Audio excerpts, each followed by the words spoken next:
Hello friends, চলে এসেছি চেরাপুঞ্জির seven sisters ওয়াটারফলে। এটা যদিও আর্টিফিশিয়াল, তবুও কেপসের মধ্যে সত্যি অসাধারণ একটা সৌন্দর্য। না এলে তোমরা এটা মিস করবে। হ্যাঁ, শীতের আমেজ গায়ে মেখে আমরা এগিয়ে চলেছি কেপসের মধ্যে।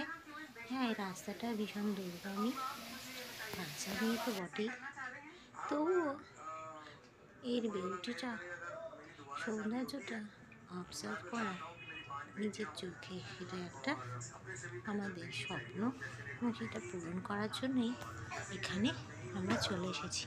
সেভেন সিস্টার্সের মধ্যে আমরা 9টা এরকম ওয়াটারফল স্পট, ওরা 9টা-10টা স্পট করে রেখেছে, কিন্তু সব কটা স্পটে যাওয়া সম্ভব হয়নি। যাই হোক, তোমরা কিন্তু এসো, অবশ্যই দেখো। Thank you.